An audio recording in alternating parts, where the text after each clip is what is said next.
Good morning, or depending on when you're listening to this, good afternoon, good evening, or good night. My name is Ross, and I was always told I had a voice radio, so today I am bringing you another round from the Coventry League Challenge from down in the UK. This was played as a 30-minute best of one.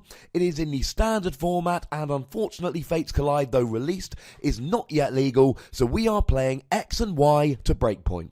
30 minutes, best of one, X and Y to breakpoint. Grab yourself a nice cold beverage or warm beverage, we don't discriminate here, and enjoy. So we are here with the final round of the Coventry League Challenge. This is for the big kahunas. This is going to decide who is the best of the best at this league challenge. At the left we have John O'Cowley. He is going to be playing Raikou. We've seen him on stream playing Raikou before, so check back for some lovely videos featuring him. He has his Worlds invite for this year already sewn up. And on the right we have Javan Butcher, who we've seen a couple of rounds already. I'm going to be honest with you. We've already seen him on this stream. We saw him playing Luke Seisel deck last round, and he is going to be playing Yveltal. And I recommend that you go and watch Shavam's game with Luke so you can learn more about his deck. Both of these players already have their Worlds invites. They know what they're doing. So straight away we see a Trainer's Mail. I think he got a Battle Compressor off that. Either way, he played a Battle Compressor. He got rid of a Maxie's Hidden Ball Trick and a Gallade into his discard pile. He is going to be looking to try and play a Maxis or a VS Seeker for a Maxis at some point in the near future, and he's going to be trying to get a whole bunch, well, he's going to be trying to get that Gallade on the field. Weakness is potentially going to play a bit of an issue here. So Jono, he is going to be playing his Raikou deck. Now there will be no Eels here, due to the fact, of course, that Eels, we saw Jono playing Raikou Eels in Expanded. Well, this is a standard format tournament, so I believe he's going to be playing Raikou Mega Manectric. Either way, he's loving those electric Pokemon. Now, if Shavam is going for a bit of the whole, and there's 2 Sycamores in 2 turns from Shavam, so he is really going through his deck quite a lot. Now, one of the things which we'll see here is weakness coming into play.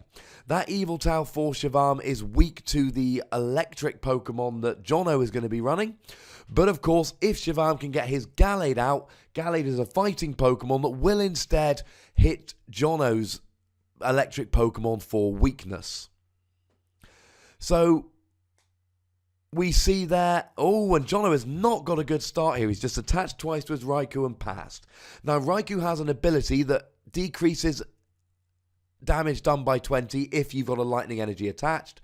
Yveltal does 30, plus 10 for the Fighting Fury Bout, plus 10 for the Reverse Valley, minus 20 for the ability. That's why he does 30. But of course, that Oblivion Wing attack from the Yveltal also allows you to attach an energy from your discard to an Yveltal, to any bench Pokemon, dark or otherwise. And we saw that Shavam got some dark energy in the discard nice and quickly. He's also got a Zoroark evolved, and we see another Battle Compressor here. And Shavam, he's digging a little bit, and what he's doing, he's going to be thinning out his deck. And it looks like he's only getting rid of an Ultra Ball there. Again, Shavam, he doesn't want to get rid of too many cards, because if you get, one thing I've found, and I've played these, I love these Maxie's Hidden Ball Trick decks, and one of the things I've found playing these decks is that you do end up in a situation sometimes where you finally got the Maxis, but you can't afford to empty your hand and then draw 5, your deck is too low. So Shavam there has, and we see a double Puzzle of Time, and this looks like it's going to work nicely. You saw he played the Battle Compressor, getting rid of 2 DCEs there. Very nice play from Shavam. What he did, he used Battle Compressor to discard the cards he wanted. Then he used double Puzzle of Time to grab any 2 cards from his discard. And of course, with Battle Compressor, it means he gets any card that he wants. Then he plays the Ultra Ball to empty his hand, grabs an Yveltal.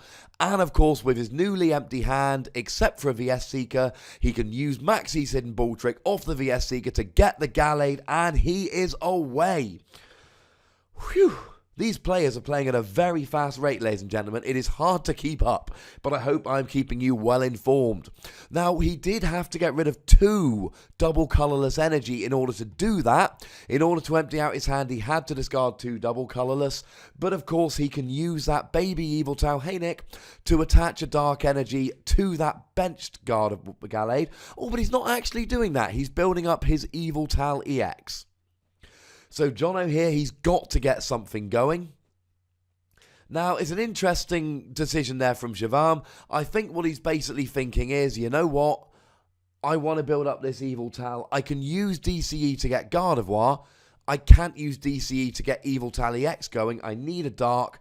So as I've got rid of 2 DCE, but only 2 DCE. So you know what? I can afford to put a Dark on Yveltal EX. This way I can get both Pokemon going. So Jono finally gets an Ultra Ball, and like all these EX heavy decks do, he grabs a Hooper. Hooper allows him to search for any free EX Pokemon, and he goes and gets 2 Manectrics and a Shaymin. The question is it going to be too late? Now he's going to want an energy attachment. Manectric's good attack. Oh, and it looks like he uses an AZ to reuse Shaymin. Oh, and that is less than ideal, ladies and gentlemen. He doesn't have a good supporter, and he's just retreating into Hooper to try and buy some time. That is not good. Had he had an energy that turn, next turn he could go energy, Mega Manectric, and he's off. Unfortunately, that's not what he was able to do. He had to burn one of only 2 energy on the field to retreat into a Hooper and essentially just sit there now and just pass. And this is not what Jono wanted to do, ladies and gentlemen. It is not going to be what his plan for this game was. He wants to get Mega Manectric out. And to be fair, this game is going to go one of 2 ways. Because if Jono gets Mega Manectric and Shivam doesn't get his Gallade, Jono becomes the massive, overwhelming favourite. He runs through all these low HP and electric weak Pokemon. Zoroark isn't electric weak, but he's got 100 HP, which is easily KO'd by a Mega Manectric, and he wins handily. But if Shivam gets his Gallade out, Shivam can sit there going, ha ha ha ha ha, I am smashing you with Gallade. And here's the thing, Gallade has 150 HP. So it's not even like Jono can KO it with a Mega Manectric. Mega Manectric does 110 HP, that does not KO a Gallade. He's got 150. So it does 110 damage. Now here comes Rough Seas. It allows Jono, or both players, to heal 30 damage from each of their electric Pokemon every turn. Water. And still no energy, so he draws absolutely nothing. He finally gets some Pokemon, he finally gets something going, but now he's got a massive energy drought. Now we did see there in that previous term, Shivam did get a Dark Energy on that Gallade, and he's going to be looking just to try and sweep with Gallade very shortly. Now, one thing Jono could have done here, and I don't blame him, but one thing he could have done was use a Hooper to search 1 Manectric and a couple of Shaymin. Now, you don't want a bench full of Shaymin, admittedly. Now, this is actually going to do 100 damage. With that Muscle Band, we'll do 120 and get the KO. That's a premonition using Gallade's ability. Look at the top 5 cards of your deck and rearrange. So he's actually going to get a KO using the second attack there. If he flips Tails, he can't use it next turn, but he flips a Heads. And what Jono could have done, because you saw when he had to pass with no energy, he had a Shaymin in hand. So what he could have done was try and get 1 Manectric out, and then use extra Shaymin to try and draw into stuff and set up. Here's the problem with that. He's just not drawing anything. He finally gets a Sycamore, so it could be worse. Oh, is he actually going to hit an energy? Not yet, not yet, not yet. He hits a Max Elixir, which might get him an energy, but he doesn't. Oh, no, he does. I'm lying to you. He does get an energy. And he hits a Max Elixir, but the problem is he's not going to be able to use Max Elixir on the Mega Manectric, because Max Elixir lets you look at the top 6 cards and attach a basic energy you find there to a benched basic Pokemon. Mega Manectric, he don't count. How many energy is Jono playing? Because he hasn't hit many of them so far, and now he's whiffing on his Max Elixirs. So he whiffs the first one, and he's a DCE. And that is one of the dangers of playing DCE in a deck like this for somebody, for these Manectric decks. Like that, if that DCE was a basic Lightning, Jono would have got 2 energy on the field, and he'd be able to mount an attack here. He could have actually gotten the KO with that benched Manectric. As it is, he's not able to do so. So Jono could have got a KO there with that bench Manectric, but there's nothing he can do. because he plays DCE. Having said that, DCE is absolutely crucial for, getting these Raikou going nice and early. And indeed, as we saw, getting a getting a Jolteon EX going nice and early. Oh, we can see what's coming here. Lysander pulls a Mega Manectric in the active. He's got the second energy for the Gallade. He can now stand in with Zoroark to put him in the active. Use Floatstone to free retreat the Zoroark into the Gallade. As he has played a supporter this turn, Gallade's attack does 130 damage. Times 2 for weakness is 260. And that, ladies and gentlemen, is more than enough to get the KO. And one thing I want to point out here, I'm talking about Jono's not drawing energy and Jono maybe benched a Pokemon he didn't need to, although just to be clear, he needs Manectric to win the game. He doesn't want a bench full of Shaymin that are going to be easily KO'd, because Gallade one-hit KO Shaymin for 2 prizes. But the one thing we need to mention here, how consistent is Shavam's deck? How well is Shavam playing here? Because we just saw his deck against Luke's Mega Sizor deck, and it ran very smoothly, and he won quite handily. Spoiler alert, but like I said, you should have seen that video by now. And now we've seen him against this Mega Manectric deck, and it's just running super smooth. And you see there, in the previous turn, he played 2 Max Elixirs, hit 0 energy. Now he plays 1 Trainer's Mail to look at the top 4 cards of his deck, 2 energy. His deck is mocking him, ladies and gentlemen. Jono is not going to be able to win this game. It is too far gone. We've seen the Mega Manectric go down. We've seen a Hooper go down. There are 2 prizes remaining left for Shavam to take, and he is going to take them on his next turn with that Gallade. Now, there is a chance that Jono maybe tries to KO the Gallade, but he's only doing 110 damage here with the Raikou. That's not enough. Double puzzle of time, gets a Lysander back, and that, ladies and gentlemen, is the game. A short game, but like I've said, Shavam is a very good player. He's got his Worlds invite for this year, as has Jono, I should add. But we saw there, Shavam's deck is consistent beyond belief. Now, I didn't show you round 1 from this tournament, so as a little treat at the end of this game, let's have a little look at round 1.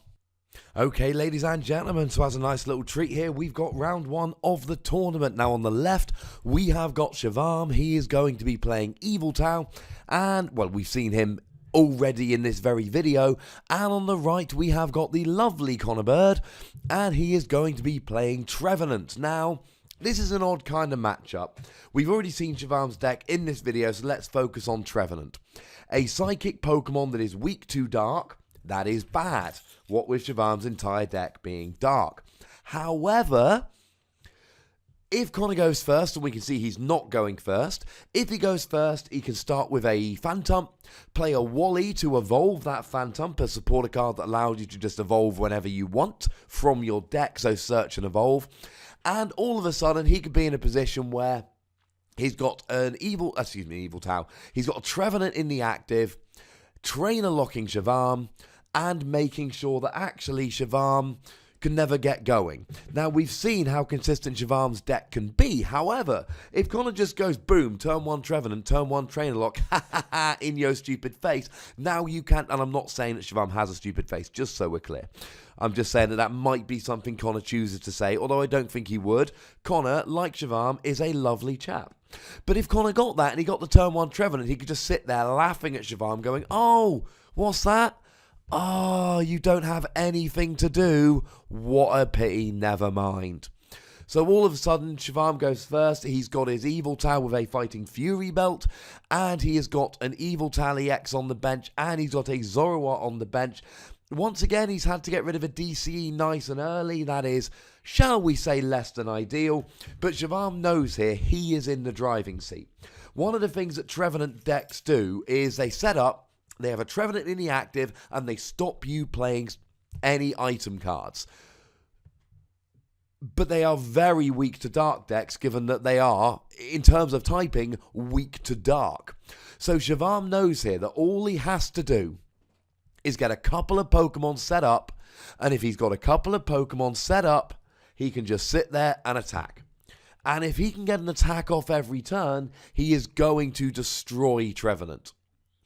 So you see Shavam getting a Lysander there, and that's a really good play, because if Connor has a Trevenant in the active, he blocks trainers. But if Siobhan can use a Lysander to pull a Pokemon off the bench, then Trevenant is no longer in the active and he no longer blocks trainers. Now, it doesn't actually look like Connor has anything here. So he plays a red card, forces Siobhan to shuffle his hand into his deck and draw 4 cards.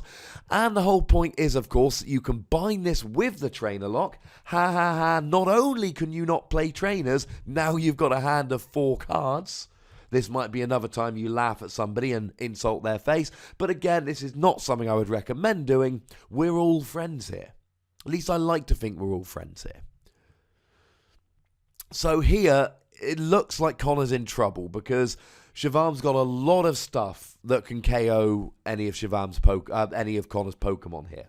Now, the good news is that Phantump can actually evolve using Ascension, the attack, which means he can search his deck, grab a Trevenant, and Siobhan will be trainer locked for this. Oh, but he's got a Sycamore, and he's got a DCE, which means all he's going to need is a Zoroark, and he's got the KO here. So Siobhan will be trainer locked.